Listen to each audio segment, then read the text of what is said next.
وبركاته.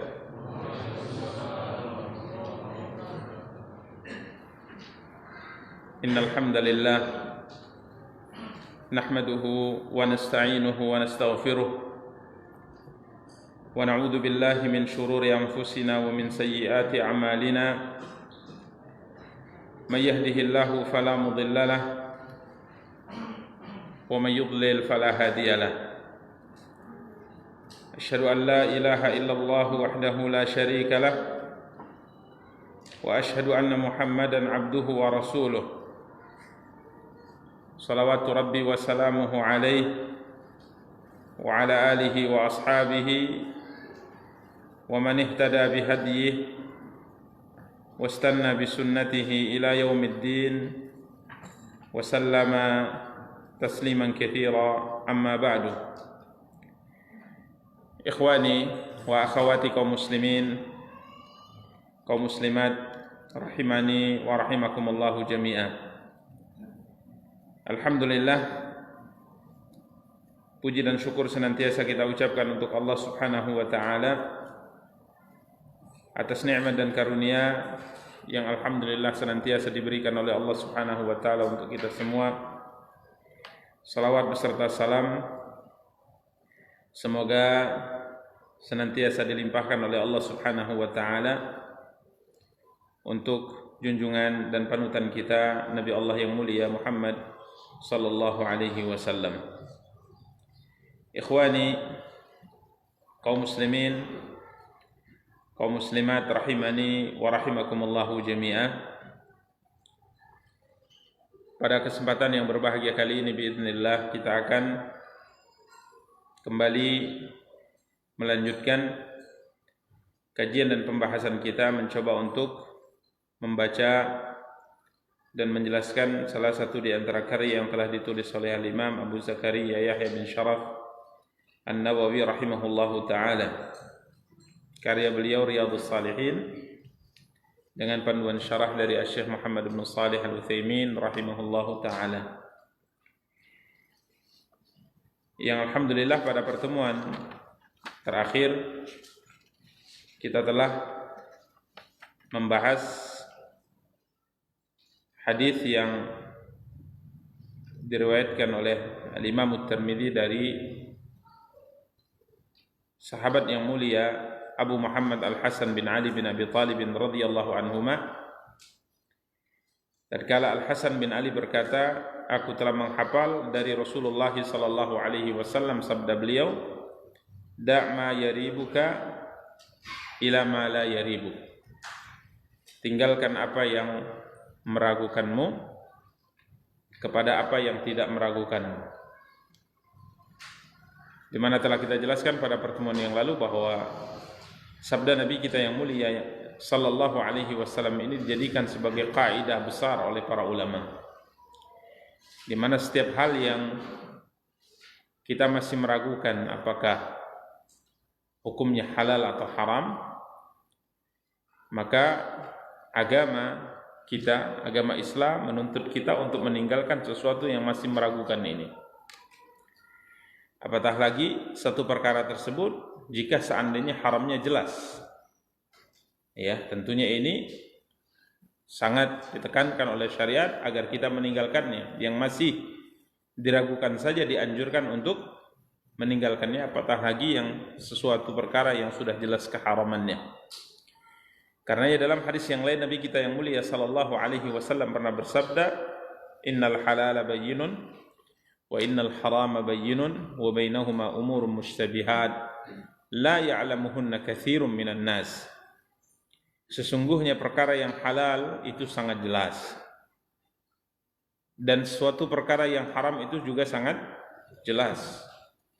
Wa bainahuma umurun mushtabihat. Di antara perkara yang halal dan perkara yang haram ini, di antara keduanya terdapat suatu perkara yang hukumnya syubhat, artinya samar. Ya, di mana seorang hamba karena kedangkalan ilmunya, keterbatasan pengetahuannya, sehingga ia tidak bisa menentukan ini halal atau ini haram. Ini disebut dengan syubhat. Walaupun pada dasarnya dalam agama kita tidak ada suatu perkara yang samar secara mutlak. Ya, karena agama ini jelas dari Nabi Shallallahu Alaihi Wasallam, dari Allah kepada Nabi sangat jelas, sehingga Nabi SAW pernah bersabda, taraktukum alal bayda, aku tinggalkan kalian di atas syariat yang terang benderang. Ya, di mana malamnya sama seperti siangnya. Artinya tidak ada sesuatu yang samar dalam agama. Namun syubhat ini adalah suatu perkara yang timbul pada seseorang karena keterbatasan ilmu yang dia miliki. Ya, karena keterbatasan ilmu yang dia miliki sehingga ia tidak bisa memastikan apakah ini halal atau haram bagi dia. Tapi secara umum kita katakan tidak ada sebenarnya yang samar dalam agama. Ya. Tidak ada yang samar dalam agama, semuanya jelas. Namun bagi sebahagian yang kita sebut ini adalah hukum yang bisa kita katakan relatif pada seseorang dan tidak berlaku pada orang yang lain. Karena itu bagi seorang ulama perkara ini tidak syubhat, bagi kita orang awam ini masih syubhat. Maka untuk mensikapi yang syubhat ini karena keterbatasan ilmu dan kedangkalan ilmu yang kita miliki, untuk mensikapi perkara yang masih samar ini Nabi SAW katakan, faman ittaqas syubhat faqad istabra'a li dinihi wa irdihi. Barang siapa yang menjaga dirinya dari perkara yang syubhat seperti ini, maka ia telah menyelamatkan agama dan kehormatan dirinya. Ya. Kemudian Nabi SAW katakan, faman waqa'a fi syubhati waqa'a fil haram. Dan apabila seorang itu senantiasa melakukan perkara yang masih samar itu, ia bermudah-mudah dalam perkara yang menurutnya masih samar itu, yang belum jelas, maka ditakutkan suatu saat ia pasti akan terjatuh ke dalam perkara yang haram. Ya, kara'i yar'a haulal hima, seperti seorang yang mengembalakan ternaknya di daerah hutan larangan. Ya, hima itu adalah tempat gembala yang khusus ditetapkan oleh pemerintah. Mungkin kalau di kita sekarang disebut dengan daerah terlarang atau hutan larangan. Ya, yang ditetapkan oleh pemerintah saat itu karena begitu banyaknya unta, kambing dan peternakan yang dimiliki oleh pemerintah, maka akhirnya pemerintah menetapkan daerah gembalaan untuk ternak negara. Selain hewan ternak yang dimiliki oleh negara, itu tidak boleh digembalakan di tempat tersebut. Maka Nabi kita yang mulia SAW katakan, ada seorang peternak yang dia punya ternak pribadi. Dia gembalakan ternaknya di pinggir-pinggir dari daerah yang dilarang oleh pemerintah untuk mengembalakan hewan ternak di sana. Maka lambat laun, karena ia sudah berada di ujung, lambat laun pasti ternaknya akan masuk ke tempat daerah yang dilarang. Begitu juga dalam perkara syubhat. Tatkala perkara yang hukumnya samar, selalu kita lakukan, lambat laun tanpa kita sadari, kita akan terjatuh ke dalam perkara yang jelas haramnya. Ini dikatakan oleh Nabi, karra'i haulal hima yushiku ayyar ta'afi. Ala wa inna likulli malikin hima. Biasanya setiap raja itu punya batasan-batasan yang ia melarang masyarakatnya mungkin untuk mengambil sesuatu di daerah tersebut. Dan ketahuilah batasan Allah adalah perkara yang diharamkan oleh Allah Subhanahu wa taala. Maka hadis ini merupakan hadis yang dijadikan oleh para ulama sebagai kaidah besar dalam agama. Ya, baik dalam ibadah maupun dalam muamalah. Da' ma yaribuka ila ma la yaribuk. Tinggalkan perkara yang meragukanmu kepada apa yang tidak meragukanmu. Ya. Kemarin telah kita contohkan misalnya dalam salat dan dalam yang lainnya sebagai bentuk aplikasi pengamalan daripada kaidah yang disebutkan para ulama dari hadis Al-Hasan bin Ali bin Abi Thalib radhiyallahu anhuma ini. Kemudian Nabi SAW mengatakan terkait dengan pembahasan kita, fa innas sidqa tuma'ninatun wal kadhiba ribatun. Ini yang terkait dengan pembahasan bab ini.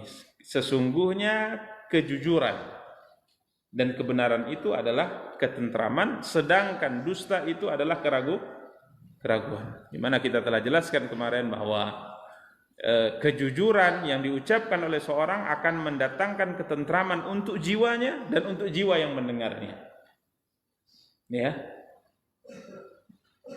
Ya, kebenaran dan kejujuran yang diucapkan dan disampaikan akan mendatangkan ketentraman bagi yang mengucapkan dan menyampaikan, dan juga akan mendatangkan ketentraman bagi yang mendengarnya. Kita telah sebutkan kemarin kisah siapa? Musailamah Al-Kadzdzab, di mana sebaik apapun rangkaian kata yang diucapkan olehnya, karena dia berdusta, maka hatta orang kafir pun tak percaya. Sampai pengikutnya yang mati-matian membelanya. Antum jangan memahami bahwa pengikutnya yang mati-matian berjuang dan berperang di samping Musailamah Al-Kadzdzab sampai dia mati, sebenarnya dia tidak percaya dengan Musailamah. Ya, dia tidak percaya dengan Musailamah, akan tapi karena bahasanya perlombaan untuk mencari kemuliaan antar kabilah. Persaingan, ya, mungkin kita katakan persaingan. Kabilah A punya keutamaan hebat, kabilah B punya keutamaan yang lain. Kalau kita punya keutamaan apa? Kita mesti punya keutamaan. Akhirnya menyebabkan mereka membela sesuatu yang mereka yakini itu sebenarnya tidak benar. Ini disebut dengan fanatik.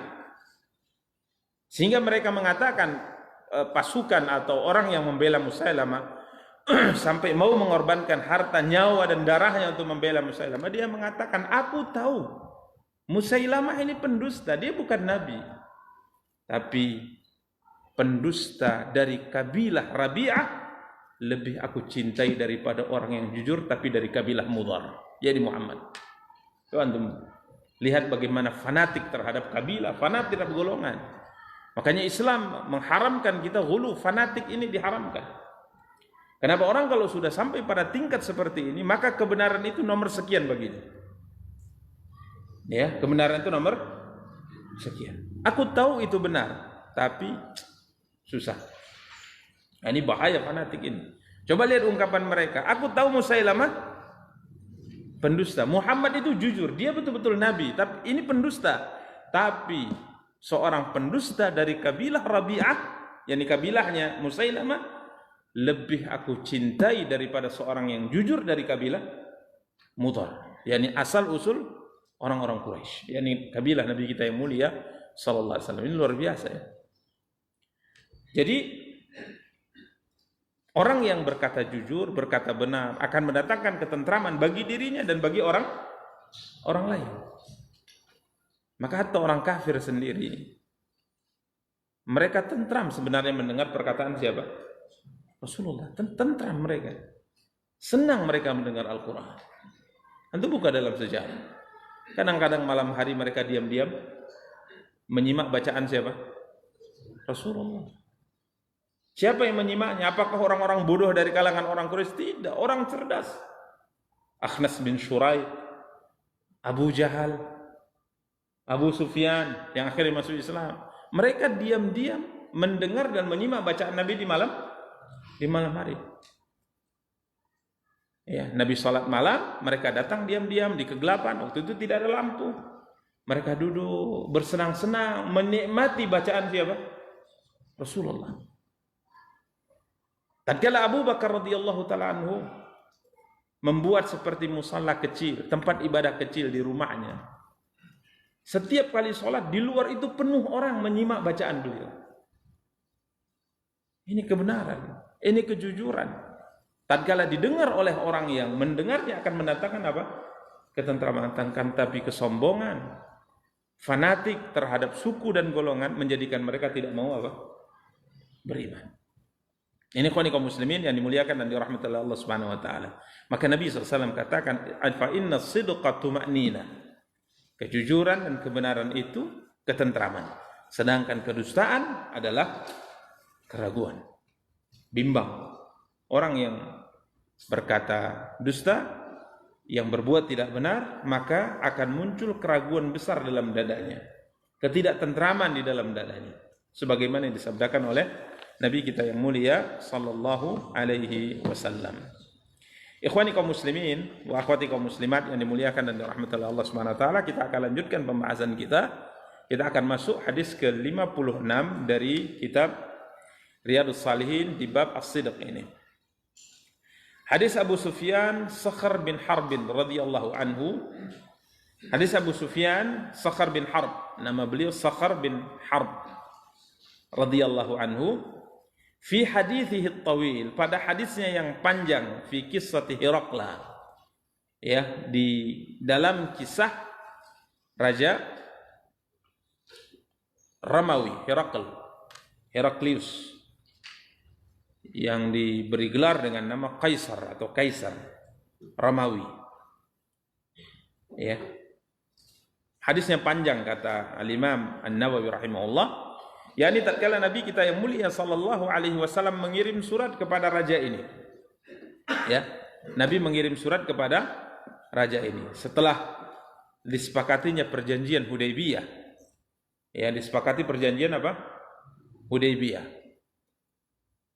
Di mana salah satu di antara kesepakatan disepakati antara Nabi dengan orang-orang Quraisy, dilakukan gencatan senjata selama 10 tahun. Gencatan senjata selama 10 tahun.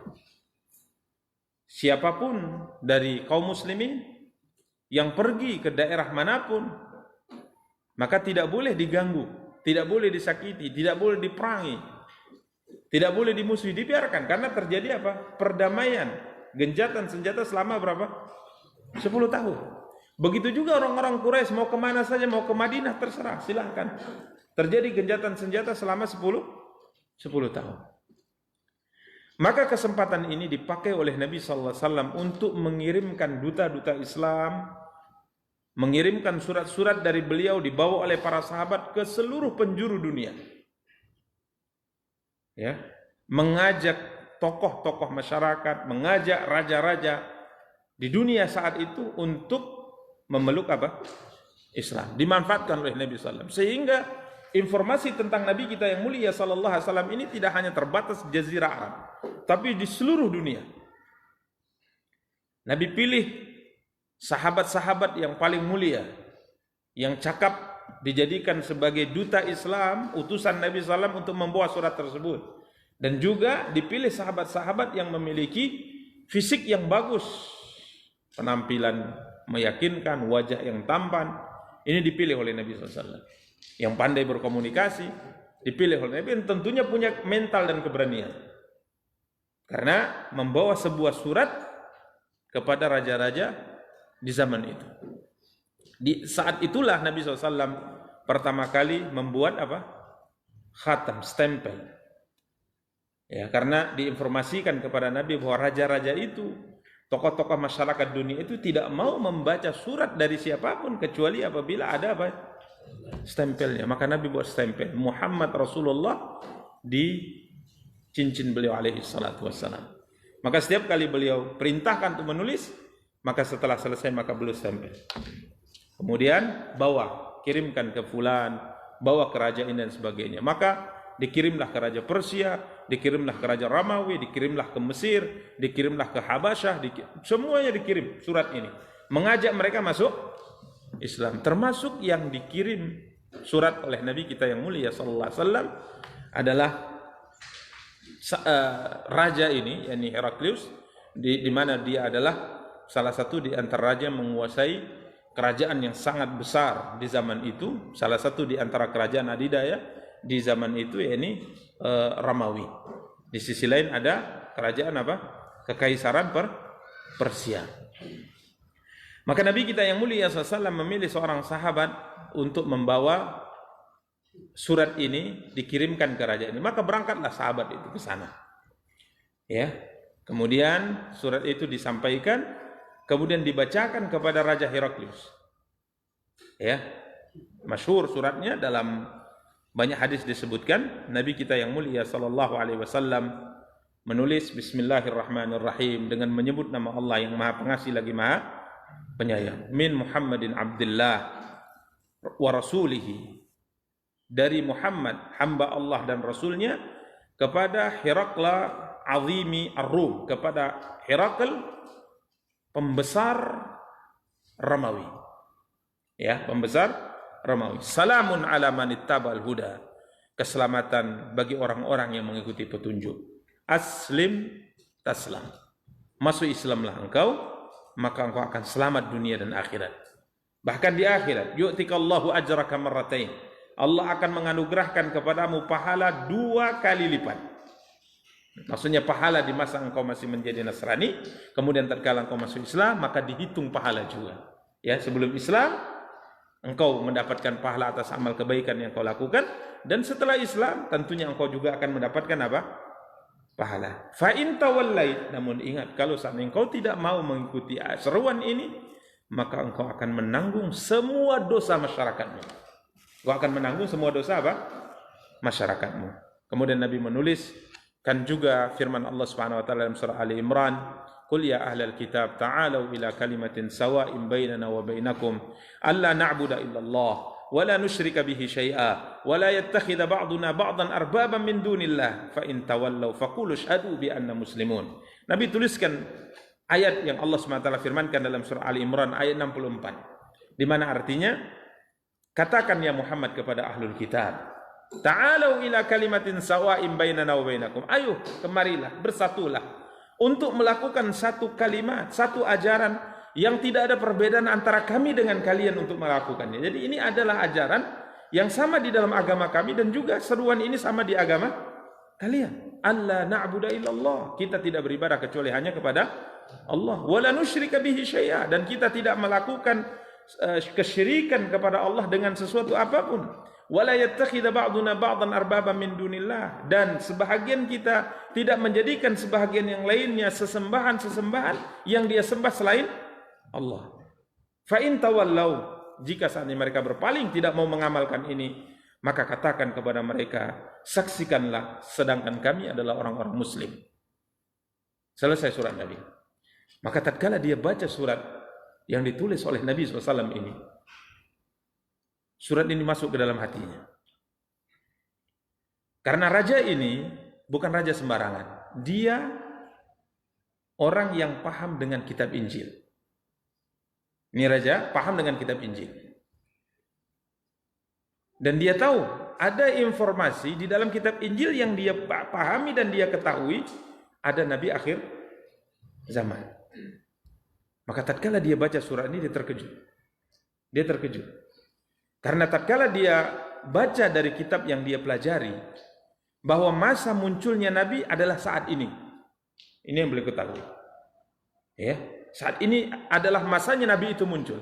Maka tatkala surat ini sampai ke tangan beliau, terkejut beliau. Biasanya Nabi itu dari kalangan Bani Israel. Tapi kenapa Nabi ini muncul dari tanah Arab? Nah, ini yang membuat beliau terkejut. Ya. Maka disebutkan dalam catatan sejarah banyak yang beliau lakukan.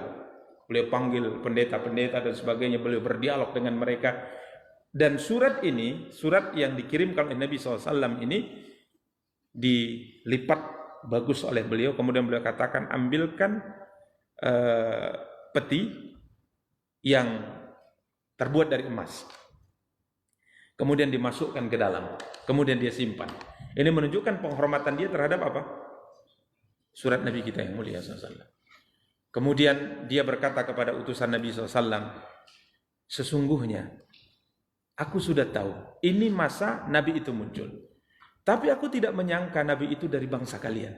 Ini dari bangsa Arab. Demi Allah, demi Tuhan katanya. Jika seandainya benar informasi ini, maka Nabi ini akan sampai ke tempat aku duduk ini. Kekuasaannya, kerajaan umatnya akan sampai ke tempat aku duduk ini, yakni di Syam. Ini sebagaimana yang saya pelajari dari kitab suci. Ini kata beliau, demi Allah, kalau aku bisa bertemu dengan Nabi ini, aku akan basuh kedua kakinya. Ini kata raja ini. Aku akan basuh kedua kakinya. Ya. Dan sampai saat ini aku tidak menyangka kalau Nabi ini dari bangsa kalian, wahai orang Arab. Kemudian pergi. Selesai. Bahkan dia berikan utusan Nabi SAW ini hadiah. Dia berikan apa? Hadiah. Kirimkan hadiah ini kepada beliau. Ya, mohon kepada beliau untuk menerima. Dikasih hadiah banyak. Tolong bawakan, sampaikan kepadanya. Jika aku bisa bertemu, aku akan basuh kedua kakinya. Ikhwani kaum muslimin, wa akhwati kaum muslimat yang dimuliakan dan dirahmati Allah. Tidak cukup sampai pada pembahasan ini. Ya. Dalam hadis yang disebutkan oleh Imam Nawawi rahimahullahu taala, beliau ini, raja ini bertanya untuk mengecek kebenaran tentang surat yang dibawa oleh utusan ini dan kebenaran pengakuan Nabi ini. Beliau ingin tahu lebih jauh tentang Nabi kita yang mulia SAW. Maka beliau berkata kepada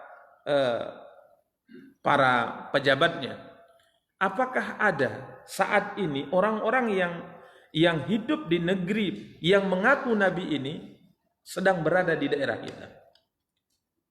Mereka mengatakan, ya, ini memang masa pasar ini. Pasar besar yang biasanya orang-orang Arab itu kalau di pasar besar, di musim pasar ini, mereka pasti datang berdagang. Karena memang orang Arab, Mekah khususnya, punya kebiasaan berdagang 2 kali dalam setahun. Sekali ke Yaman, sekali ke Syam. Yang disebutkan oleh Allah SWT dalam surat apa? Quraisy. Li'ilafi Quraisy. Ilafihim rihlatasy syita'i was-saif. Ini masanya mereka ada. Kata raja itu, coba cek, kumpulkan mereka, suruh mereka masuk ke istana kita. Maka dibawa, kiranya yang masuk, yang dibawa adalah Abu Sufyan ini. Abu Sufyan belum masuk Islam saat itu. Beliau belum masuk Islam. Artinya musuh Muhammad, walaupun dia mertua Nabi. Walaupun dia mertua Nabi. Karena anaknya siapa? Ummu Habibah Ramlah binti Abi Sufyan dinikahi oleh Nabi kita yang mulia sallallahu alaihi wasallam. Tapi dia nggak masuk Islam. Bahkan dia adalah komandan perang di perang Uhud, di barisan orang-orang kafir Quraisy. Maka dibawa, masuklah mereka orang Arab. Kemudian raja berkata kepada mereka, siapa di antara kalian yang garis keturunannya paling dekat dengan orang yang mengaku menjadi nabi di negeri kalian itu? Maka Abu Sufyan mengatakan, aku paling dekat, karena dari sisi nasab menyambung, ya,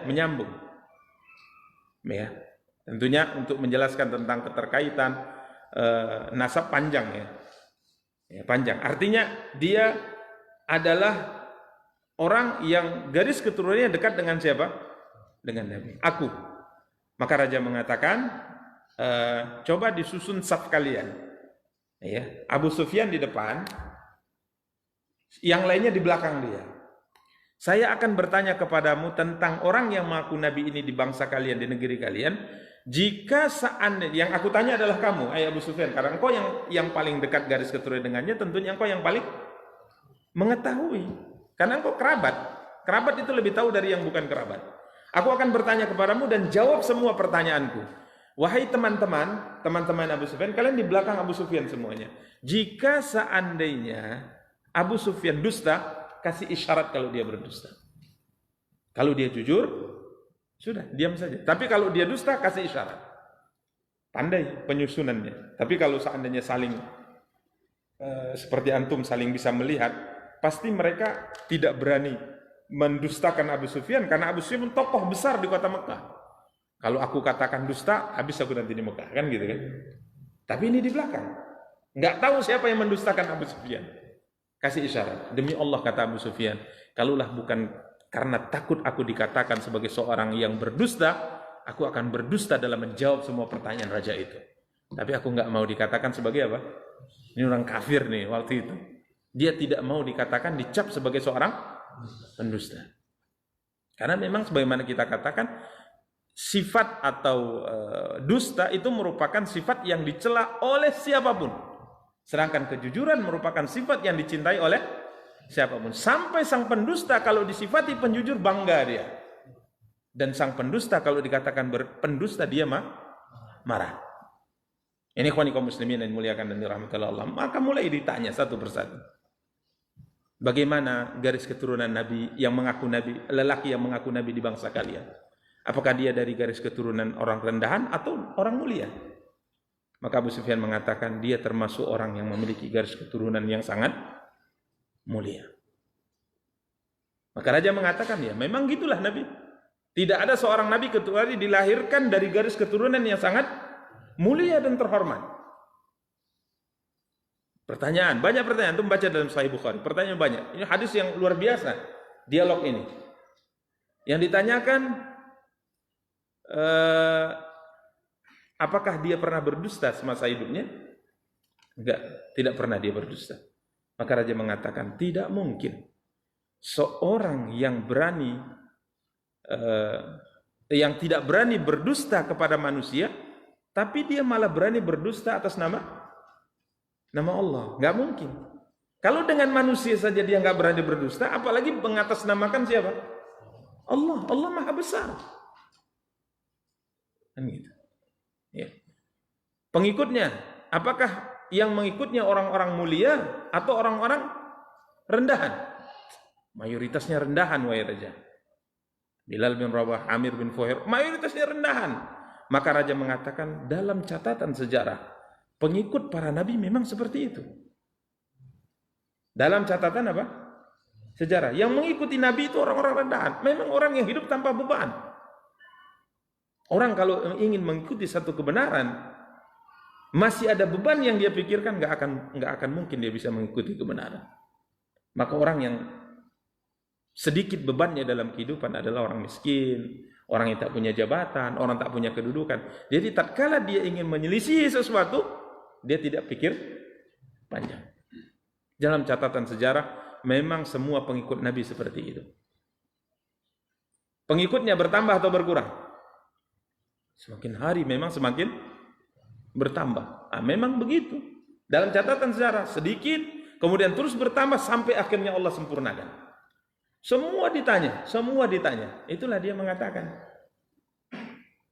semua pertanyaan yang aku ajukan mengisyaratkan dia adalah Nabi. Tapi aku tidak nyangka, kenapa dari bangsa kalian dia muncul? Aku sangka dia munculnya Nabi akhir zaman, dan ini sudah masanya dari Bani Israel. Dia katakan, kalau seandainya aku punya kesempatan untuk bertemu dengan Nabi ini, aku akan basuh kedua kakinya. Penghormatan ini, basuh kedua kaki, penghormatan. Ya. Kemudian setelah komentar ini, terjadi keributan di pejabatnya. Karena pendeta-pendeta kan hadir tuh dalam dialog ini. Semuanya ribut. Ya, apa pula raja ini? Merendahkan diri pula dia kan gitu. Ribut. Terjadi perdebatan, ada suara keras, ada yang menentang, nggak bisa seperti itu raja ngomongnya gini.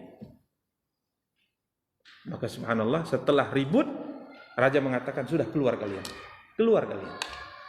Maka Abu Sufyan waktu itu mengatakan, sesungguhnya urusan Ibnu Abi Kabsyah, anaknya Abu Kabsyah. Jadi orang kafir Quraisy itu kalau ingin menghina Nabi dengan sebutan, mereka menisbatkan Nabi kepada bapak asuhnya, bapak suami dari Halimah As-Sa'diyah. Halimah As-Sa'diyah punya suami dikenal dengan kunyah disebut dengan Abu Kabsyah, bapak kambing. Jadi mereka kalau ingin menghina Nabi, mereka katakan Ibnu Abi Kabsyah. Heran ini urusan Muhammad. Sesungguhnya Muhammad itu sekarang sudah ditakuti oleh bangsa Romawi. Coba lihat raja. Kalau bertemu ingin membasuh apa? Kakinya. Sampai Abu Sufyan menceritakan dari semenjak itu terus urusan Islam menguat di hatiku sampai akhirnya aku bisa masuk ke dalam Islam. Maka sang raja kala itu mengumpulkan semua menterinya, semua pejabatnya. Kemudian dia bilang kepada tentaranya, tutup istana ini dari semua penjurunya. Jangan ada satu pintu pun yang terbuka.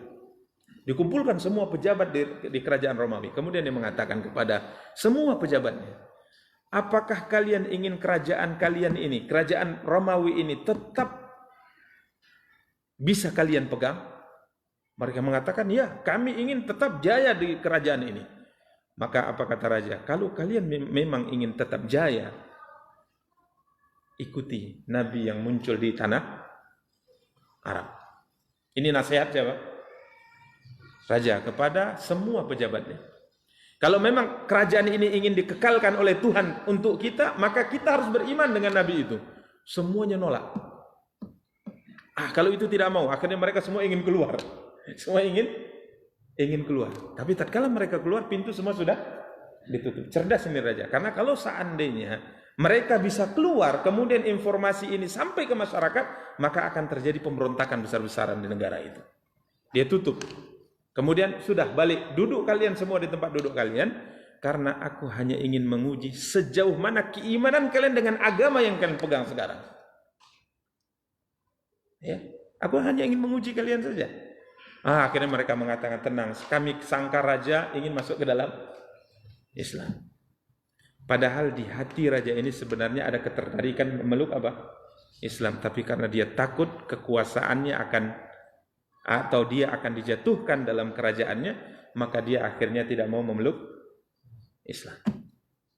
Sampai akhirnya kerajaannya memang dicabut oleh Allah, sehingga kaum muslimin akhirnya bisa menaklukkan kerajaan Romawi di masa Khalifah Umar bin Khattab radhiyallahu taala. Jadi ikhwani kaum muslimin dan dimuliakan dan dirahmati oleh Allah. Sedangkan Raja Habasyah dia masuk Islam, kerajaannya ditetapkan oleh Allah untuknya. Ini luar biasa ya. Ya, orang yang mendahulukan Allah, mendahulukan Rasulnya, niscaya Allah akan anugerahkan kepadanya sesuatu yang tidak dia sangka sebelumnya. Adapun orang yang mengesampingkan itu semua, kadangkala Allah jauhkan dia dari sesuatu yang dia harapkan. Ya, maka salah satu di antara pertanyaan yang diajukan oleh raja ini kepada Abu Sufyan terkait dengan pembahasan kita, kejujuran. Raja Heraklius bertanya, "Famada ya'murukum?" Nabi kalian itu, nabi yang lelaki yang mengaku menjadi nabi di negeri kalian itu memerintahkan apa? Apa yang dia perintahkan kalian untuk melakukannya? Maka Abu Sufyan berkata, dia menyuruh kami untuk ubudullaha wahdah wa la tusyriku bihi syai'a. Beribadalah kepada Allah semata dan jangan lakukan kesyirikan. Watruku ma yaqulu abaukum. Tinggalkan apa-apa yang selama ini dikatakan dan diyakini oleh nenek moyang kalian. Wa ya'muruna bis shalah. Dia menyuruh kami untuk mengerjakan salat. Menyuruh kami untuk selalu berkata jujur, menyuruh kami untuk selalu menjaga kehormatan, menyuruh kami untuk selalu menyambung hubungan baik dengan kerabat. Ini yang diperintahkan. Makanya kalau kita kembali kepada ajaran Islam itu semuanya sesuai dengan fitrah. Tidak ada seorang pun yang mendengar seruan Islam kecuali pasti akan mengatakan Islamlah yang benar. Kenapa? Karena semuanya memerintahkan kepada kebaikan. Makanya Ja'far bin Abi Thalib tatkala orang-orang kafir Quraisy bernegosiasi dengan Raja Habasyah agar kaum muslimin dan Habasyah diusir, maka seakan-akan kaum muslimin mengatakan, apa salah kami raja? Dulu kami sering membunuh, dulu kami sering makan bangkai, dulu kami sering minum darah, ya, dulu kami berzina, dulu kami memutus hubungan baik dengan kerabat. Setelah kami mengikuti Nabi ini, semua keburukan itu kami tinggalkan. Nabi menyuruh kami jujur, maka kami pun berkata jujur. Nabi memerintahkan kami untuk tidak makan bangkai karena itu adalah hal yang buruk dan menjijikkan, maka kami tidak makan lagi. Nabi memerintahkan kami untuk tidak menyakiti orang, tidak menzalimi orang, tidak ini dan ini, kami lakukan. Lalu apa salah kami? Akhirnya mereka memusuhi kami, wahai raja. Ini subhanallah cara menjelaskan yang dilakukan oleh Ja'far bin Abi Thalib sangat luar biasa. Sampai akhirnya raja mengatakan, tetap kalian di sini dan tidak ada seorang pun yang boleh untuk mengganggu kalian. Siapa yang mengganggu kalian maka dia akan binasa. Ya, jadi Islam seperti ini. Memerintahkan beribadah kepada Allah semata dan tidak melakukan kesyirikan. Meninggalkan semua perkataan dan keyakinan yang diyakini oleh nenek moyang bertentangan dengan agama. Memerintahkan untuk salat, memerintahkan untuk berkata jujur, memerintahkan untuk menjaga kehormatan diri, dan memerintahkan untuk menyambung baik hubungan dengan apa? Kerabat, berbuat baik dengan kerabat. Ya, maka terkait dengan pembahasan kita, yakni tatkala Abu Sufyan mengatakan Nabi itu menyuruh kami untuk berkata jujur. Jadi salah satu di antara syariat yang diperintahkan oleh syariat adalah as-sidq, ini berkata jujur, ya, berbuat benar. Ini ikhwani kaum muslimin dan dimuliakan dan dirahmati oleh Allah Subhanahu wa taala. Di samping tentunya seruan-seruan yang disampaikan ini, ya, di sini Syekh Ibnu Utsaimin rahimahullahu taala menjelaskan ya sedikit banyaknya tentang Nabi ini memerintahkan beribadah kepada Allah semata dan tidak melakukan kesyirikan. Ini adalah seruan utama dalam Islam. Ya, kemudian yang kedua, tinggalkan apa yang diucapkan dan diyakini oleh nenek moyang kalian, yakni dari menyembah berhala, ya.